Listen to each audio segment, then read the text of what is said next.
अस्सलामुअलैकुम आप सबको। Can everyone hear me?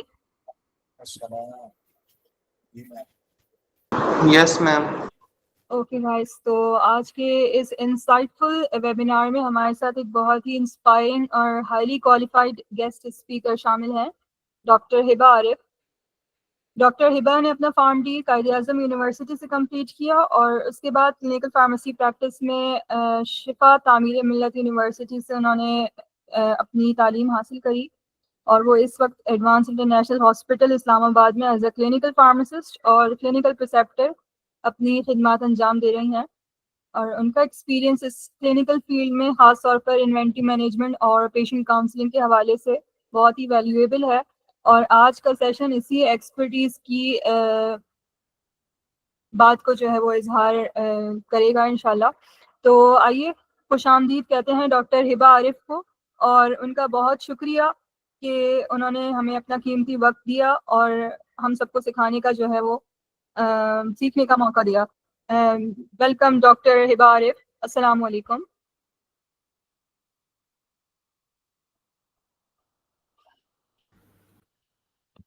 Assalamu alaikum and a very good afternoon to everyone. वालेकुम अस्सलाम, गुड आफ्टरनून मैडम।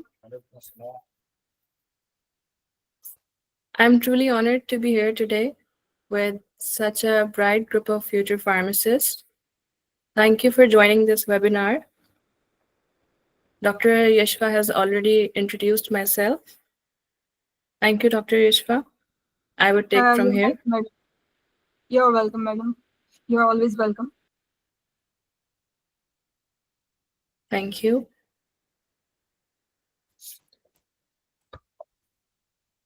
मैडम आप स्लाइड्स खुद शेयर करेंगी, तो आप अपनी स्क्रीन शेयर करेंगी खुद से? जी जी जी बिल्कुल ऐसे ही है।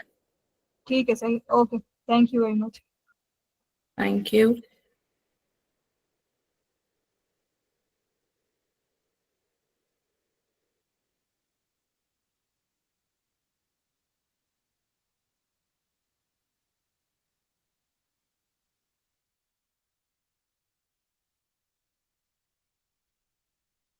Okay, students, is my screen visible to all of you? And am I audible to everyone also? Yes, ma'am. Yes, ma'am. Yes, ma'am. Okay, thank you so much. Achaji, so today's topic is close to the heart of practical pharmacy, essential skills in inventory management and patient counseling. These are inventory management and patient counseling. Basically, these two areas are really significant. Why? Because they directly impact how we serve patients and how smoothly our pharmacies operate. आप सारे future pharmacists हैं, students हैं pharmacy के. So this concept is really important for you all. Whether you plan to work in a hospital, a retail setting, or even pursue clinical or academic roles. Mastering these skills will be key to your success. So, without further ado, we will be starting with our topic today. कुछ key concepts जो हम learn करेंगे as we go further. Stock levels क्या होते हैं, lead time, ABC and WAD analysis देखेंगे, stock rotation, expiry and waste management. सबसे पहले हमारे लिए ये जानना जरूरी है कि इन्वेंट्री मैनेजमेंट है क्या. Inventory management is keeping track of all medicines and supplies in pharmacy. आपकी फार्मेसी में चाहे वो हॉस्पिटल बेस्ड है, रिटेल बेस्ड है या कहीं पर भी है, उसमें medicines and supplies का flow क्या है, how much we have, when to order more, and how to avoid waste and shortages. ये सारे concept inventory management के लिए आते हैं. इसलिए बहुत ज़रूरी है कि इन्वेंट्री को मैनेज करने के लिए हम कुछ स्किल्स को लर्न करें जो कि एसेंशियल है। स्किल्स की तरफ आते हैं। First and the foremost important skill is stock level management. Stock level management क्या है? Knowing that how much medicine to keep. आपने कितनी दवाई, कितनी मेडिसिन, कितनी सप्लाई अपनी फार्मेसी में रखनी है। मिनिमम लेवल क्या है? The basic level of medicines or supplies that you should have before you reorder. Maximum level is the highest number of stock of that particular medicine or supply that you can keep. And what is the reorder level? That level of medicine or supplies जिसके ऊपर आप new order place करते हैं vendor को या supplier को। What is buffer stock? Buffer stock is the extra stock of medicines or supplies that you keep for emergencies. So, सबसे पहले as a pharmacist, you should know these terminologies and you should know the stock level management. आपको ये पता होगा कि मैंने किस medicine का कितना मिनिमम लेवल रखना है, कितना मैक्सिमम, when to reorder, मेरे पास किन मेडिकेशंस का बफर स्टॉक होना चाहिए, तो ही आप अच्छी तरह से अपनी इन्वेंट्री को और अपने सेटअप को मैनेज कर सकेंगे। नेक्स्ट स्किल जो आपके पास होना चाहिए as a inventory pharmacist is an understanding of the stock types. Fast moving stock कौन सा होता है?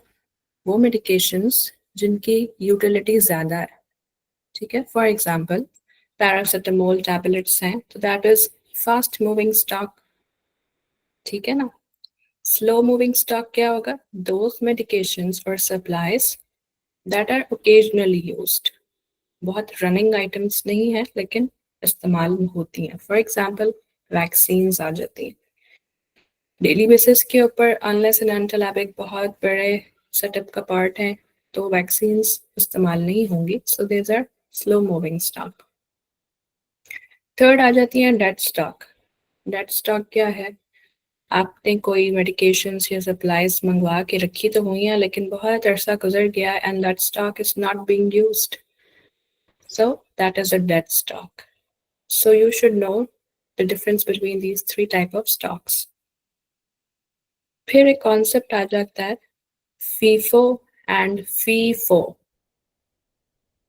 This is very important whenever you are managing inventory, or these are basically methods to issue medicines in correct order.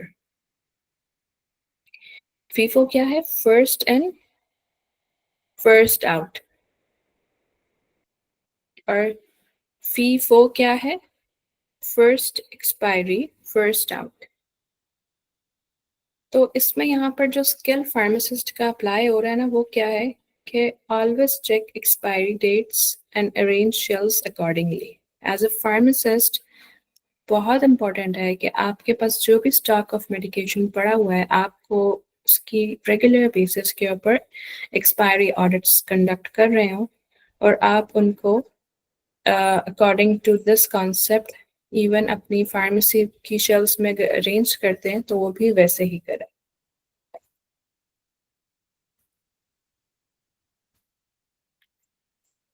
Next skill आ जाता है procurement and ordering. So what is procurement and ordering? It is a skill of buying medicines and supplies. इसके अंदर तीन concepts आ जाते हैं जो कि बहुत इंपॉर्टेंट है। Purchase order. What is purchase order? It is the official request of medicines or supplies that are sent to the supplier. Supplier and vendor कौन है? The company, ठीक है, from where you buy your medications and supplies. Third चीज है lead time. इसका आपको पता होना चाहिए. What is lead time? Lead time is the time between ordering and receiving stock. आपने किसी भी मेडिकेशन का या सप्लाई का ऑर्डर प्लेस किया, उस टाइम से लेकर जब तक आपका स्टॉक रिसीव नहीं हो जाता, that time between your placing of order and receiving of stock is called lead time. So, the pharmacist's skill that is essential here is to plan orders early to avoid stock outs. आपने अपना order अच्छे ऐसे time से place करना होता है ताकि वो आपको स्टॉक आउट से पहले रिसीव हो जाए. This is a skill as well कि आप मेडिकेशन एंड सप्लाईज की फोरकास्टिंग कैसे करते हैं. Fourth skill is stock verification या स्टॉक चेकिंग जिसको कहते हैं. ठीक है कि आपने manual verification of the stock कैसे करनी है. इसके लिए हम एक वर्ड यूज करते हैं इन्वेंट्री का, और 3 कॉन्सेप्ट्स इसके अंदर आते हैं: physical inventory, perpetual inventory and stock discrepancy. Physical inventory क्या है? फिजिकल इन्वेंट्री का मतलब है मैनुअल स्टॉक. आपके पास किसी भी मेडिकेशन का कितना स्टॉक पड़ा हुआ है, दैट इज, और उसका मैनुअल काउंट क्या है, that is physical inventory. Perpetual inventory क्या है? परपेचुअल इन्वेंट्री है कि continuous tracking of inventory through a system. आपके पास कितना स्टॉक पड़ा है, कितना स्टॉक किस आउटलेट के ऊपर डिस्ट्रीब्यूट हो रहा है, कैसे जा रहा है, उसका एक सिस्टमैटिक वे में ट्रैकिंग को हम परपेचुअल इन्वेंट्री कहते हैं. इसी के अंदर से कॉन्सेप्ट डिराइव हुआ है स्टॉक डिस्क्रिपेंसी का, व्हिच इज, स्टॉक डिस्क्रिपेंसी क्या है? मैनुअल स्टॉक यानी एक्चुअल स्टॉक और सिस्टम काउंट के अंदर कोई भी वेरिएशन है अगर, तो दैट इज स्टॉक डिस्क्रिपेंसी. तो इसको आप कैसे अवॉइड कर सकते हैं? Do regular audits. ठीक है, रेगुलर बेसिस के ऊपर आप स्टॉक का ऑडिट करते रहें to avoid major error at the end. Another very important skill to master is record keeping. ठीक है, रिकॉर्ड कीपिंग क्या है कि आपके पास कितना स्टॉक आ रहा है, आप उसको कैसे मैनेज कर रहे हैं. इसके लिए हम कुछ स्ट्रेटजीज करते हैं. एक स्ट्रेटजी है हमारे पास बिन कार्ड. ठीक है, बिन कार्ड क्या है? It is the manual record of the stock at the storage site. आपने अपनी स्टोरेज साइट के ऊपर जितना स्टॉक रखा है उसका एक मैनुअल रिकॉर्ड है. नेक्स्ट है स्टॉक रजिस्टर. स्टॉक रजिस्टर क्या चीज है? इट इज अ बुक और software to track incoming and outgoing stock. ठीक है, आप इसको आइदर मैनुअली करते हैं मेंटेन, या एक आपके पास सॉफ्टवेयर होता है जो आपको ये ट्रैक करके बता रहा होता है कि कितना, कैसा स्टॉक आपके पास कितना आ रहा है, आप और आगे से वो कैसे डिस्ट्रीब्यूट हो. उसके लिए एक आपके पास इन्वेंट्री मैनेजमेंट सिस्टम भी होता है, that is a digital tracking software. तो ये सारे टूल्स हैं बेसिकली इन स्किल्स को फैसिलिटेट करने में. Another important skill is expiry and waste management. आप एज अ फार्मासिस्ट कहीं पर भी हैं, हॉस्पिटल सेटअप में हैं, क्लिनिकल सेटअप में हैं, रिटेल सेटअप में हैं, डिस्ट्रीब्यूशन में हैं, तो ये एक बहुत स्किल है कि आप अपने स्टॉक को इस तरह से मैनेज करें कि वो ना एक्सपायर हो और ना वेस्ट हो, बिकॉज इसकी कॉस्ट एट द एंड आपको खुद ही सफ़र करनी है. ठीक है, तो इसके अंदर फिर कुछ कॉन्सेप्ट्स आ जाते हैं आपके पास, that are near expiry stock. ठीक है, नियर एक्सपायरी स्टॉक क्या होता है? वो स्टॉक जो एक्सपायर होने वाला है. So at items that are close to expiration. आपके पास ऐसा स्टॉक पड़ा है जिसकी एक्सपायरी 3 मंथ्स की है या 6 मंथ्स की है, तो आपने उसको क्या करना है? यूज इट फर्स्ट और रिटर्न फर्स्ट.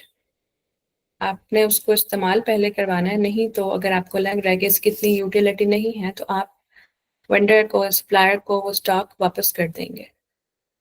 तो इसके लिए ज़रूरी क्या है कि आप एक तो रेगुलर ऑडिट्स करते रहें, expiry audits, and you mark and separate search items early. अगर आपको पता ही होगा कि मेरे पास एक्सपायर्ड, नियर एक्सपायरी स्टॉक पड़ा है, तभी वो यूटिलाइज भी होगा, तभी वो रिटर्न भी होगा, otherwise you will suffer the loss. Another thing is damaged goods. Whenever you receive the stock, उसमें broken vials हो सकती हैं, wet tablets हो सकती हैं, good damage हो सकता है. So it is important to keep a record of that as well. And disposal record. ठीक है, disposal record is very important as well. It is keeping a proof of how you discard the expired stock. आपके पास जो expired stock पड़ा था या कोई damaged good था, तो उसको आपने कैसे discard किया, कैसे disposed of किया, और क्या क्या था उसमें जिसको आपने disposed of किया. That is a very important part of inventory management as well. The other skills include cost control, EBC word analysis, and communication and coordination. Cost control क्यों जरूरी है as an inventory pharmacist? To avoid overbuying or losses. आपने इतना ज़्यादा कुछ अपने पास भी stock नहीं कर लेना कि वो इस्तेमाल ही ना हो, और इतनी अंडर स्टॉकिंग भी नहीं होनी चाहिए कि आप हर वक्त आपके पास ऑर्डर्स ही आ रहे हों और आप इस सब को ही मैनेज कर रहे हैं. तो उस सब को कैसे मैनेज किया जाए, इसके लिए एक चीज़ होती है EOQ, जिसको कहते हैं इकोनॉमिक ऑर्डर क्वांटिटी. ठीक है, किसी भी प्रोडक्ट की, चाहे वो मेडिसिन हो, कोई सप्लाई हो या कुछ भी हो, उसकी एक आइडियल क्वांटिटी आपको ऑर्डर करनी होती है टू सेव कॉस्ट. अब वो किस चीज़ पर आपको कैसे पता चलेगा कि मुझे पैरासिटामोल कितना अपने स्टॉक में रखना है, या कोई इंसुलिन है, या कोई भी वैक्सीन्स हैं, मैंने कितना अपने पास स्टॉक में रखना है, ये आपको ये डिटरमिन होता है आपकी यूटिलिटी से. ठीक है, आपका पेशेंट फ्लो जो है वो कैसा है, बहुत सारे फैक्टर्स हैं जो ये डिटरमिन करेंगे कि आपने कितनी आइडियल क्वांटिटी रखनी है to save cost. Because carrying cost भी होती है. कैरिंग कॉस्ट क्या होती है? Expense of storing inventory. आपके पास जो चीज़ें पड़ी हुई हैं स्टॉक में, एक जगह पे वेयर हाउस है या वो कहीं पर भी है, उन चीज़ों की पड़े रहने की भी एक कॉस्ट है. ठीक है, that is called carrying cost, expense of storing inventory. तो ये चीज़ भी आपने देखनी होती है. नेक्स्ट है stock out cost. Stock out cost क्या है? It is the loss from not having needed medicine. आपको एक मेडिसिन रिक्वायर्ड थी, आपके पास नहीं थी, आपने पेशेंट लूज कर दिया. इससे आपकी ऑर्गेनाइजेशन के ऊपर एक कॉस्ट आएगी. ठीक है, आपने इसकी एक प्राइस पे की. ठीक है, आपका पेशेंट चला गया, ये एक आपने प्राइस पे की, या आपने वो मेडिकेशन किसी तरह मुश्किलों से अरेंज कराई, तो उसके ऊपर भी एक कॉस्ट आप फेस कर रहे हैं. That is called stock out cost.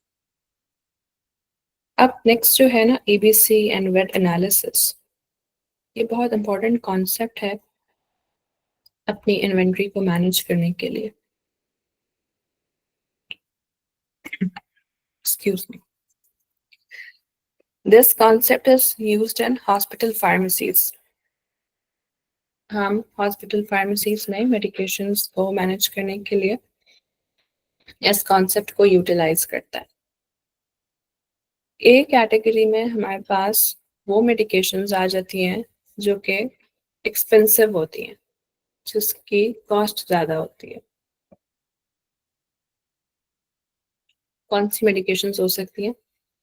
Chemotherapeutic drugs जो होती हैं कैंसर में जो इस्तेमाल होती हैं, या इंसुलिन्स हो सकती हैं. कोई भी कॉस्टली मेडिकेशंस हैं तो वो उनका आपको टाइट कंट्रोल रखना है. टाइट कंट्रोल हर लिहाज से, प्रोक्योर करने में, उनकी इन्वेंट्री को मैनेज करने में, आपने उनकी ओवर स्टॉकिंग नहीं करनी. सो ए कैटेगरी में आपके पास वो मेडिकेशंस आ जाएंगी. नेक्स्ट बी में आ जाती है मॉडरेट कॉस्ट. और जिनकी मॉडरेट कॉस्ट में आपके पास क्या आ सकती हैं? एंटी हाइपरटेंसिव्स हैं, डेली यूज की ओरल हाइपोग्लाइसीमिक ड्रग्स हैं, ठीक है, जिनकी मॉडरेट कॉस्ट होगी। देन चीप मेडिकेशंस वो जो कि ऑफ कोर्स जिनकी यूटिलिटी ज़्यादा होगी, रनिंग ज़्यादा होगी, उनका अगर आप बल्क भी अपने पास स्टोर कर लें तो आपकी इन्वेंट्री को इतना अफेक्ट नहीं करेगी। ये एबीसी एनालिसिस हो गया। नेक्स्ट है वेट एनालिसिस। वेट एनालिसिस भी इसी कॉन्सेप्ट के ऊपर बेस करता है। वी इज फॉर वाइटल, वो मेडिकेशंस जिनका आपके पास कभी भी स्टॉक आउट नहीं होना चाहिए। Life saving medications, emergency medications इसमें आ जाती हैं। एड्रीनालीन है, डोपामीन है, atropine है, inotropes, vasopressors. These are all vital medications and should be always be available in your inventory stock. Next है essentials. Essentials में antihypertensives, oral hypoglycemics, usual painkillers, ये medications आ जाएंगे. Next, D में है desirables. Desirables is a term for fancy medications. Fancy medications में क्या है? For example, supplements, toners, tonics, these medications जो हों तो अच्छी बात है, आप एज अ ऑर्गेनाइजेशन स्ट्रांग होंगे, ठीक है, लेकिन अगर ना भी हों तो these don't come under vital medications.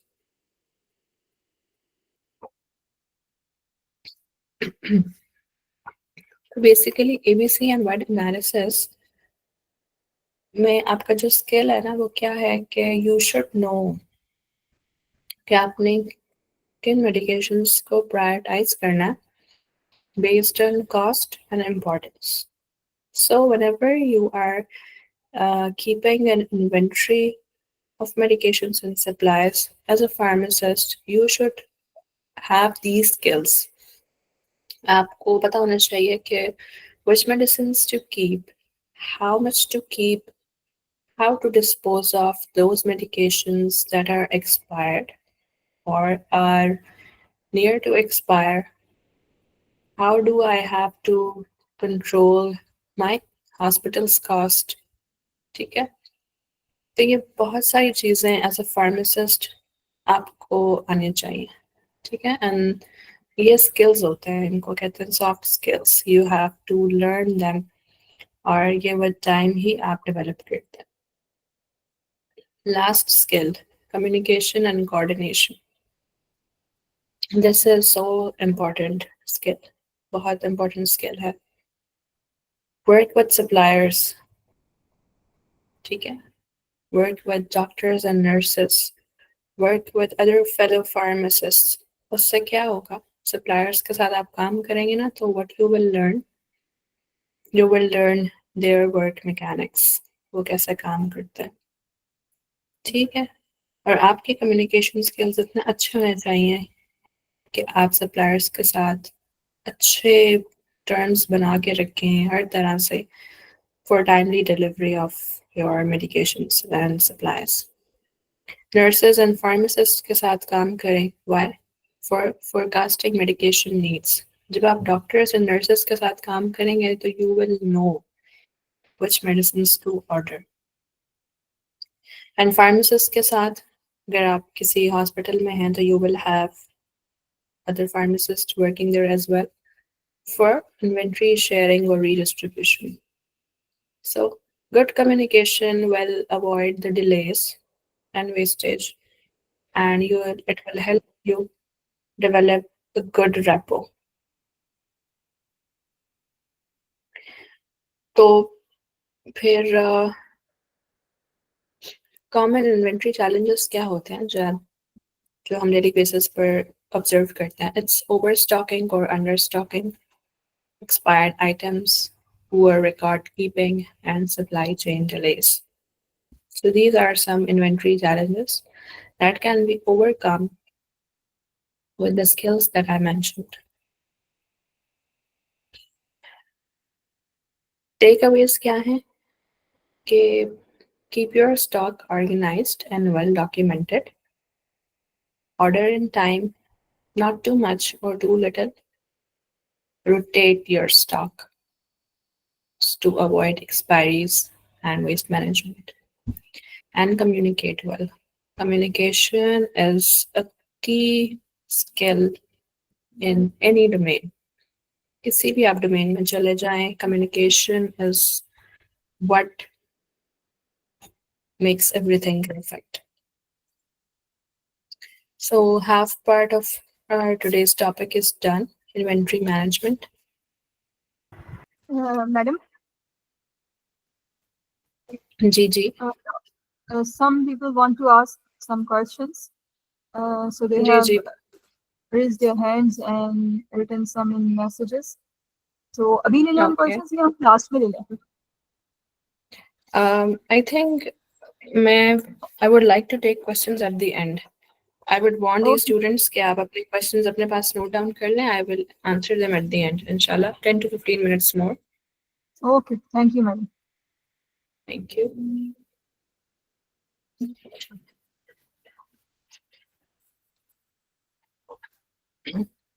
अच्छा जी, अब हम next part की तरफ आ जाते हैं. That is patient counseling. As a pharmacist, हम इस concept को बहुत सुनते हैं. Patient counseling, pharmacist को आनी चाहिए, etc. तो सवाल ये आता है कि why patient counseling matters? Because it directly affects the safety, effectiveness, and success of a patient's treatment. ठीक है? Because many patients don't understand how or when to take their medications. ठीक है? तो without guidance क्या होगा? They may misdose, overdose. So as a pharmacist, you help ensure that correct dose, right timing, and right technique is known by the patients. It reduces the medication errors. Patient का trust develop होता है and medication outcome अच्छा होता है. So for patient counseling, some core skills are required. ठीक है, सबसे पहले foremost is the communication, verbal and non-verbal. Verbal communication is that whenever you are explaining anything, explain it in plain and clear words. Non-verbal communication क्या होता है? Your body language, your facial expressions. ठीक है? So whenever you are counseling a patient, both verbal and non-verbal communication should be there. Active listening. Active listening क्या है कि listen to the patient attentively. उसके बाद आप सुने and answer appropriately. Next, empathy. This is very important. Respecting patients' feelings, fears and concerns. आपने उसकी बात सुननी है, even though वो बहुत कोई एक trivial सा fear हो, कोई इतनी बड़ी बात ना हो, but उसके लिए हो सकता है वो एक बड़ी बात हो. So respect it and listen to him with empathy. Cultural competence. We live in a diverse culture. हमारे पास national, international हर किस्म के patients आते हैं. So you should respect a patient's cultures, beliefs as well while counseling.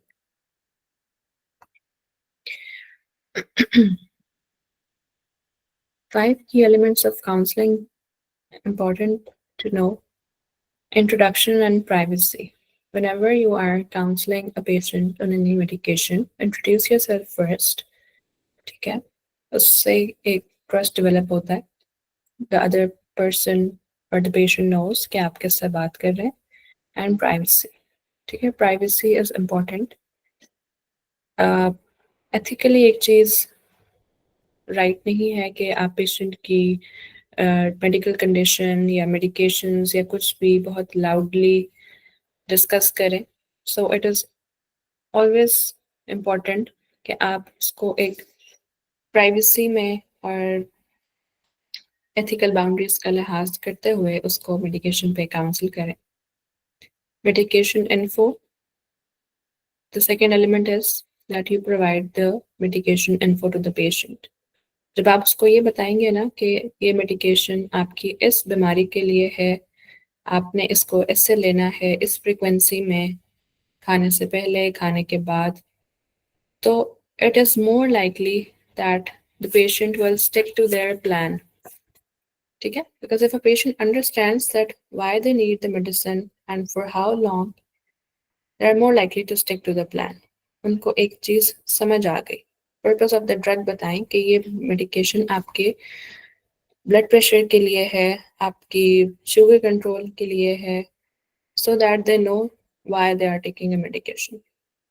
Side effects and precautions. ठीक है? By counseling, you inform them about the common side effects. ठीक है? Common side effects बताएं, what's normal, ये बताएं कि ये normal है, अगर कोई एंटीहिस्टामिन है उससे थोड़ा ड्राउजी होना नॉर्मल है, what's normal and when to seek help. Always tell them कि this is normal and but if this happens you have to report to the emergency or you have to visit us again. ठीक है? Follow up and questions. Ask them to come to you for follow up whenever they are refilling their prescriptions and ask them questions. ठीक है? उनसे भी questions पूछें so that you know कि आपने effectively cancel कर दिया है, and उनको भी कहें कि आपसे वो questions पूछें so that they get the clarification on the medication use as well. ठीक है? तो एक बात याद रखें कि many patients hesitate to ask doctor again. Whenever the doctor is writing the prescription, many patients hesitate. So pharmacists are more accessible and approachable. वो ज़्यादा accessible होते हैं, ज़्यादा approachable होते हैं. So उस bridge को आपने effectively काम में लाना. काउंसलिंग में एक बहुत इंपॉर्टेंट चीज़ आ जाती है, use of visual aids and teach back. ठीक है? विजुअल एड्स में क्या आ जाती है? पिक्टोग्राम्स हैं, डायग्राम्स, चार्ट्स, पिल कार्ड्स, उसका इस्तेमाल करें, स्पेशली उस पॉपुलेशन के लिए जो केयरलेस, लिटरेट हो, बच्चे हों या बूढ़े हों. ठीक है? तो these aids can facilitate you in effective counseling. Teach back method क्या है? कि asking the patient to repeat instructions in their own words. ठीक है? आप पेशेंट को कहेंगे आपको क्या समझ में आया, आप उसको रिपीट करें, so that to confirm that they truly understood the counseling given. आपको उससे क्लैरिटी मिलेगी कि उनको आपकी काउंसलिंग समझ में आई है कि नहीं आई. This teach back method is very effective. Handling special populations, again जैसे मैंने कहा elderly patients हैं, बच्चे हैं या illiterate patients हैं, तो इनको हैंडल करना डिफरेंट है. ठीक है? पॉलीफार्मेसी यानी patients are taking medications, multiple medications daily. So counseling से क्या होगा? They will be able to effectively manage their complex regimens, and you can also identify and avoid any drug interactions. ठीक है? आप ड्रग इंटरेक्शन का बहुत बड़ा margin होता है पॉलीफार्मेसी में. काउंसलिंग इन chronic diseases, again chronic illnesses के साथ पेशेंट है, अगर डायबिटीज भी है, हाइपरटेंशन भी है, एस्मा भी है, तो वो मल्टीपल मेडिकेशंस ले रहा होगा. तो इट इज़ वेरी इंपॉर्टेंट कि आप उनको काउंसिल करें उसमें, ताकि वो इफेक्टिवली अपनी कॉम्प्लेक्स रेजिमेंट्स को मैनेज कर सकें और इफेक्टिव थेरेप्यूटिक आउटकम अचीव कर सकें. अब चैलेंजेस क्या है पेशेंट काउंसलिंग में? सबसे बड़ा जो चैलेंज है that I have observed as well, that is time constraints. आप ओपीडी फार्मेसीज पर चले जाएं, वहाँ पर इतना क्राउडी होता है कि आपके पास इतना टाइम ही निकल नहीं पाता कि आपने पेशेंट का प्रिस्क्रिप्शन फिल कर दिया तब आप उसको काउंसिल भी करें. अक्सर अच्छे हॉस्पिटल्स में अगर आप लोगों ने काम किया है या वहाँ इत्तेफाक हुआ है आपका, तो आप लोगों ने देखा होगा कि उन्होंने काउंटर पर एक कॉर्नर डेडिकेट किया होता है, एक प्राइवेट स्पेस क्रिएट की होती है which is actually for counselling. वहाँ पर एक डेडिकेटेड फार्मासिस्ट खड़ा होता है जिसका काम ही यही है कि जब पेशेंट प्रीवियस काउंटर से अपनी मेडिकेशंस को फिल करके आगे मूव करेगा तो वो उस काउंटर के ऊपर वहाँ से काउंसिल करेगा पेशेंट को कि ये इंसुलिन है अगर तो आपने इसको कैसे इस्तेमाल करना है, इनहेलर टेक्निक है तो वो बताएगा, आई ड्रॉप्स हैं या कुछ भी है। नेक्स्ट है लैंग्वेज बैरियर। अगेन जैसे मैंने आपको कहा कि we belong to a diverse culture, तो लैंग्वेज बैरियर भी एक चैलेंज है जिसकी वजह से पेशेंट काउंसलिंग अक्सर रह जाती है। लैक ऑफ प्राइवेसी, अगेन मैंने आपको कहा कि because we lack a dedicated corner for counseling. So the lack of privacy persists. Patient disinterest. ये भी एक बहुत बड़ा प्रॉब्लम है। पेशेंट डिसइंटरेस्ट उसका होता है कि बस मुझे मेरी मेडिकेशन मिल गई मैं उसको ले लूँगा। सो इसमें एज अ फार्मासिस्ट बहुत अच्छा रोल है आपके पास कि आप पेशेंट को फिर चाहे 1-2 मिनट के लिए लेकिन फिर मेडिकेशन पर काउंसिल करें और भेजें। ठीक है, तो अगले पार्ट में यही है कि how can you overcome these barriers, use local language. बिल्कुल प्लेन सिंपल सादा जबान में उसको आप मेडिकेशन समझाएं। Private space, simplify message and build rapport. आपने बिल्कुल सादी प्लेन जबान में उसको मेडिकेशन समझानी है and don't take too much time on this but please try to council.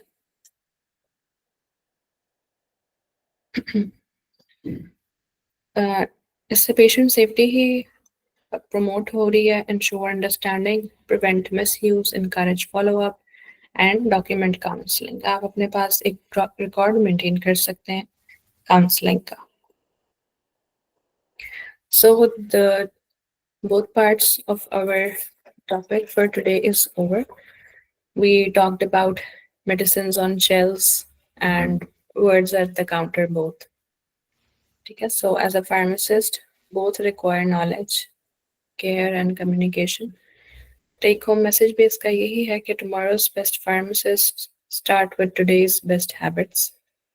So stock smart and counsel better. Keep practicing these skills and thank you for joining and I would be happy to take any questions.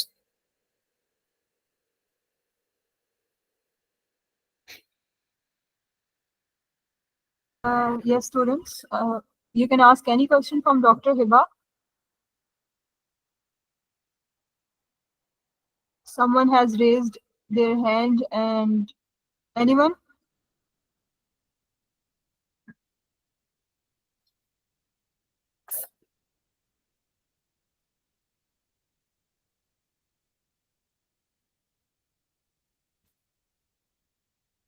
Ji, please ask questions.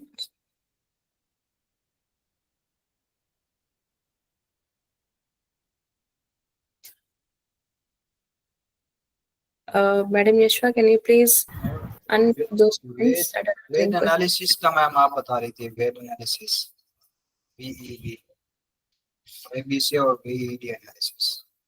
जी जी, ABC and word analysis. जी ma'am, आप इसे थोड़ा सा repeat कर दें। जी मैं बिल्कुल रिपीट कर देती हूँ शाहिद सलीम। ABC और वेड एनालिसिस हम इस्तेमाल इस कॉन्सेप्ट को हम यूटिलाइज करते हैं मेडिकेशंस को अपने पास स्टॉक करने के लिए। ए में आपने अपनी मेडिकेशंस का एनालिसिस करना होता है कि आपकी कौन सी मेडिकेशंस हैं जो कैटेगरी ए में हैं आ रही हैं आपके पास, कौन सी मेडिकेशंस हैं जो बी कैटेगरी में आ रही हैं, कौन सी मेडिकेशंस हैं जो सी कैटेगरी में आ रही हैं। ठीक है, तो ए में आपके पास वो मेडिकेशंस होती हैं जो एक्सपेंसिव होती हैं। आपने अपने हॉस्पिटल में डिटरमिन करना है कि वो कौन सी मेडिकेशंस हैं जो एक्सपेंसिव हैं लेकिन हॉस्पिटल में उसकी नीड हो जाती है तो मैं वो अपने पास रखूं, लेकिन आपने उसके ऊपर थोड़ा सा टाइट कंट्रोल रखना है। टाइट कंट्रोल कैसे रखना है कि आपने फॉर एग्जांपल आपके हॉस्पिटल में कभी ना कभी कोई कैंसर का पेशेंट आ जाता है जिसको कीमो की ड्रग रिक्वायर होती है, तो आपने अपने पास वो कीमो ड्रग्स रखनी है लेकिन आपने बस उतनी रखनी है जितनी आपके पेशेंट की नीड है, ठीक है। और जब आप उसको रखेंगे तो आप उसकी कॉस्ट पर, उसकी इन्वेंट्री पर एक कंट्रोल रखेंगे, एक चेक रखेंगे। आपको पता होगा कि मेरे पास जो कीमो ड्रग पड़ी है वो कितने अरसे में एक्सपायर हो जाएगी या उसकी क्या यूटिलिटी है। बी में आपने वो मेडिकेशंस अपनी फाइंड आउट करनी है जो आपके हॉस्पिटल में इस्तेमाल होंगी, जिनकी मॉडरेट कॉस्ट आती है। और सी में वो मेडिकेशंस आइडेंटिफाई करनी है जो कि चीप हैं, जिनका आप बल्क अपने पास रख सकते हैं। इसी तरह या तो आप अपने मेडिकेशंस को एबीसी एनालिसिस के तौर पर प्रायोरिटाइज कर सकते हैं, या आप वेड एनालिसिस पर। वेड में भी सेम वही है, वाइटल मेडिकेशंस आपने आइडेंटिफाई करनी है कि वो मेडिकेशंस जो लाइफ सेविंग मेडिकेशंस होती हैं, इमरजेंसी मेडिकेशंस होती हैं, जैसे एट्रोपिन है, एड्रीनालीन है, आइनोट्रोप्स हैं, इंसुलिन्स वगैरह हैं, वो वाइटल मेडिकेशंस हैं, यानी वो आपके कभी भी स्टॉक आउट नहीं होने चाहिए, आपके पास हमेशा हर हालत में मौजूद होनी चाहिए। एसेंशियल्स में वो मेडिकेशंस जो कि ज़रूरत की हैं, जैसे कि एंटी हाइपरटेंसिव्स हैं, ओरल हाइपोग्लाइसीमिक्स हैं, इनका भी एक मॉडरेट स्टॉक हो। और डी में आ जाते हैं डिज़ायरेबल्स। डिज़ायरेबल्स को आप ऐसा समझें जैसे कि कीमो ड्रग्स, कि जब आपके पास उन डिजीज से रिलेटेड कोई पेशेंट आएगा तो तब वो आपको रिक्वायर्ड होंगी, ठीक है। तो ये दोनों जो कॉन्सेप्ट्स हैं ना, ये आप हॉस्पिटल फार्मेसीज में इस्तेमाल करते हैं अपनी इन्वेंट्री को मैनेज करने के लिए। Are you clear now Shahid? Yes, ma'am, clear हो गया, thank you. यस ठीक है, काशिफ थैंक सुन यू। लो। अस्सलाम वालेकुम मैम, मैम मुझे बिन कार्ड का जो आपने बताया था उसका थोड़ा एक्सप्लेन कर दें, वो सही नहीं समझ में आया था। जी वालेकुम अस्सलाम काशिफ।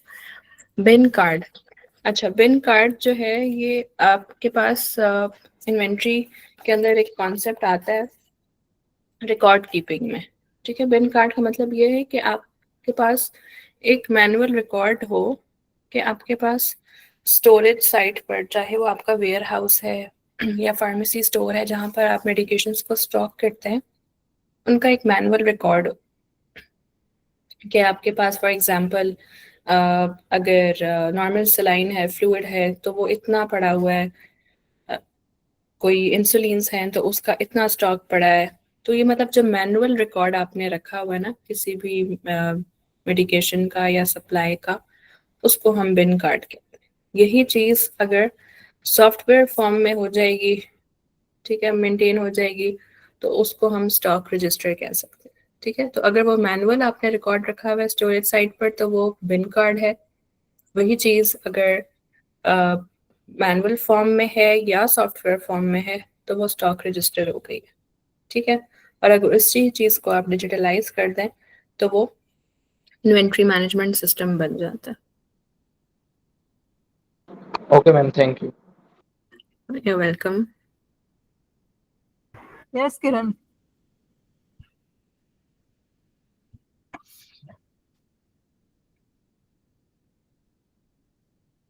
Anyone else?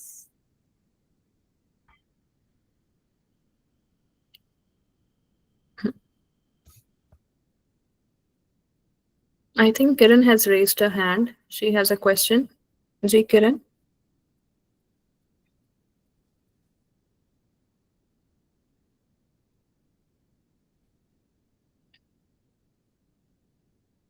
उन्होंने काफी देर से हैंड रेज किया हुआ है। किरण, कैन यू हियर अस? अच्छा, किसी और का कोई क्वेश्चन है?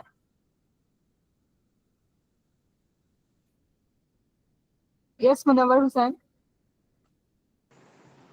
अस्सलाम अस्सलाम वालेकुम मैम। जी वालेकुम अस्सलाम मुनव्वर। जी मैम, मेरा क्वेश्चन ये है कि हमने इन्वेंट्री वो पढ़ा है, सेक्शन पढ़ा है, तो जी उसमें हमने देखा है एक्सपायरी मेडिसिन। तो मेरा क्वेश्चन ये है कि मैम एक्सपायर्ड जो हमारे मेडिसिन। पास एक्सपायर्ड मेडिसिन, जी जी।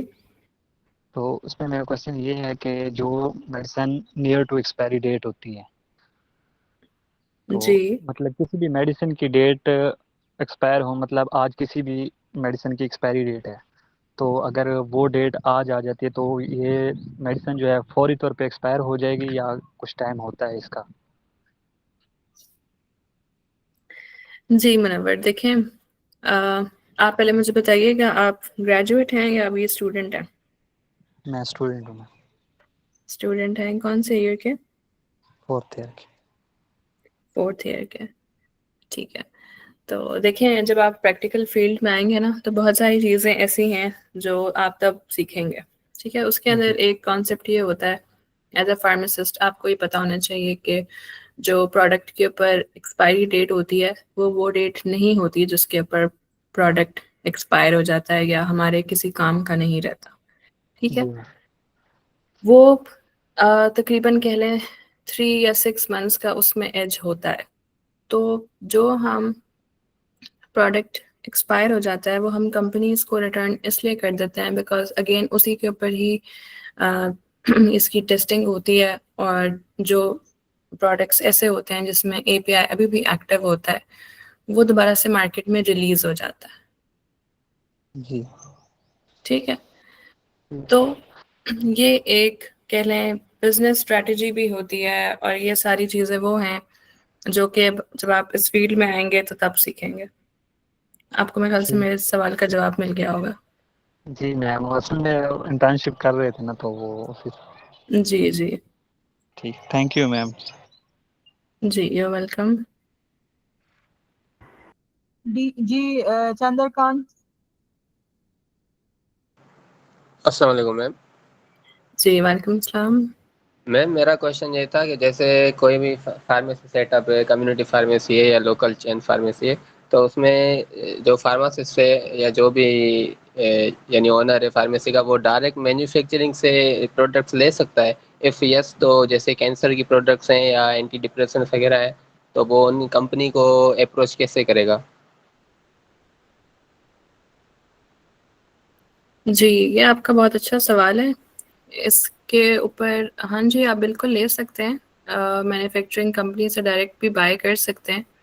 इसकी जो आपको फर्दर इंफॉर्मेशन है वो आपको रैप की वेबसाइट से मिल जाएगी, जिसके ऊपर उन्होंने सारी इसमें डिटेल्स, जो भी प्रोटोकॉल्स हैं वो मेंशन होते हैं। फॉर्म 6 और फॉर्म 7, अगर आप इसको थोड़ा सा स्टडी करें इन डेप्थ, तो ये आपके सवाल का जवाब आपको दे देगा कि आप बिल्कुल एज अ ऑर्गेनाइजेशन या as a licensed person direct manufacturing company से भी परचेज कर सकते हैं। Okay ma'am, thank you. जी, you're welcome। Yes Kiran.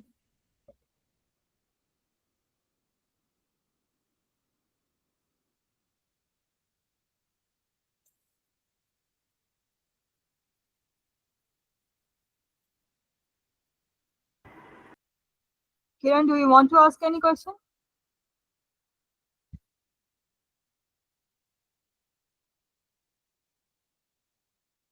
Anyone else? और किसी का कोई सवाल है तो वो पूछ सकता है। सबको सब चीजें समझ में आ गई? जी बच्चों, any further questions?